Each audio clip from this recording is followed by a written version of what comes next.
વાપીમાં 1000 બેઠકોની ક્ષમતા ધરાવતું કનુભાઈ દેસાઈ વીઆઈ ઓડિટોરિયમ બનશે. અદ્યતન ઓડિટોરિયમ નાણામંત્રી મેરિલ ગ્રુપના નાનુભાઈ બાંભરોડિયા વીઆઈ સભ્યની ઉપસ્થિતિમાં ખાતમુહૂર્ત કરાયું.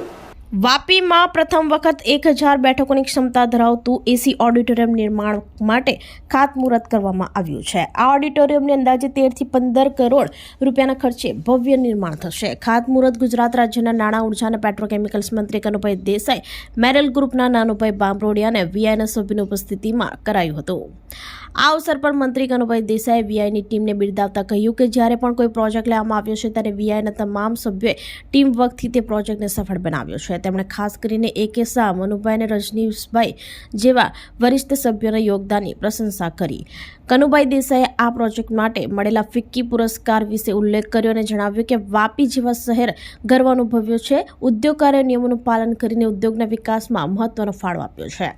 વીઆઈના પ્રમુખ યોગેશભાઈ કાબરિયાએ જાહેરાત કરી કે સર્વસંમતિથી આ ઓડિટોરિયમનું નામ કનુભાઈ દેસાઈ વીઆઈ ઓડિટોરિયમ રાખવામાં આવશે.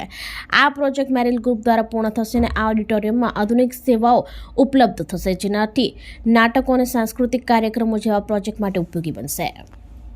વીઆઈના પ્રમુખ સતીશભાઈ પટેલે સૌનું સ્વાગત કરતા જણાવ્યું કે દક્ષિણ ગુજરાતમાં આઇકોનિક ઓડિટોરિયમ વાપીમાં બનશે, જે સમગ્ર પ્રદેશ માટે આદર્શ સ્થાપત્ય બનશે. તેમણે આ પ્રોજેક્ટ માટે મેરિલ ગ્રુપના મેનેજિંગ ડાયરેક્ટર અંજુમભાઈ બિલકિયા અને મંત્રી કનુભાઈ દેસાઈનો આભાર વ્યક્ત કર્યો હતો. ખાતમુહૂર્ત સમારંભ બાદ મંત્રી અને વીઆઈના પદાધિકારીઓને નવું ઓડિટોરિયમ કેવી રીતે બનાવાશે તેની વિગતવાર પ્રસ્તુતિ જોઈ મંત્રીએ જરૂરી સૂચનો આપ્યા. કાર્યક્રમમાં વાપી નગરપાલિકાના પ્રમુખ પંકજ પટેલ, વીઆઈના પૂર્વ પ્રમુખ અમૃતભાઈ શાહ, ઉદ્યોગપતિ મહેન્દ્રભાઈ શાહ અને અનેક જાણીતા મહાનુભાવો હાજર રહ્યા હતા. વાપી ઇન્ડસ્ટ્રીયલ એસ્ટેટ એ એશિયાની સૌથી મોટી ઇન્ડસ્ટ્રીયલ એસ્ટેટ કહી શકાય અને લગભગ 50 વર્ષ ઉપર આ એસ્ટેટને આયુષ્ય થયું છે અને એમાં અનેકવિધ વિકાસના કામો થયા.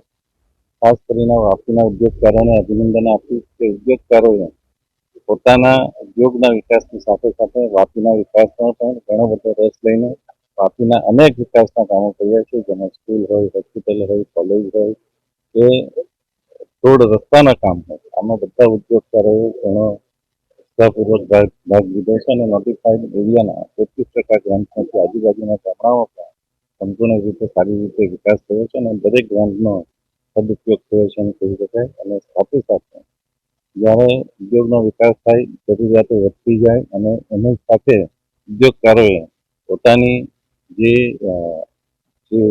કુશળતા છે એ બતાવીને ઉદ્યોગોને પણ સંપૂર્ણ રીતે જીવિત રાખ્યા છે. જ્યારે રિન્યુએબલ એનર્જી હોય કે ગ્રીન ઉર્જાની વાત હોય ત્યારે ઉદ્યોગકારોએ પણ ગ્રીન ઉર્જામાંથી જ પ્રોડક્શન કરીને પણ એક નવો ચિલોતા કર્યો છે.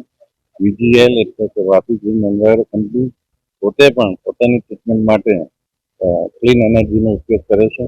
આવા ઉદ્યોગકારોએ અનેક કામો કર્યા છે અને સાથે સાથે વાપીને એક અદ્યતન જે ઓડિટોરિયમની જરૂર હતી એનું પણ ઇલેક્ટ્રિક ગ્રુપના મુખ્ય આપણા અંજુમભાઈ મારફતે આ એક સુંદર રીતે ઓડિટોરિયમ વાપીના ઉદ્યોગકારોને ભેટ આપવાનો અને વાપીના નાગરિકોને ભેટ આપવાનું એક જે ઉમદા કાર્ય કર્યું છે અંજુમભાઈ અને સમસ્ત ઇલેક્ટ્રિક ગ્રુપને અને સાથે નાનુભાઈ જેઓ સદાય અમારી સાથે રહ્યું છે એમને પણ ખાસ અભિનંદન.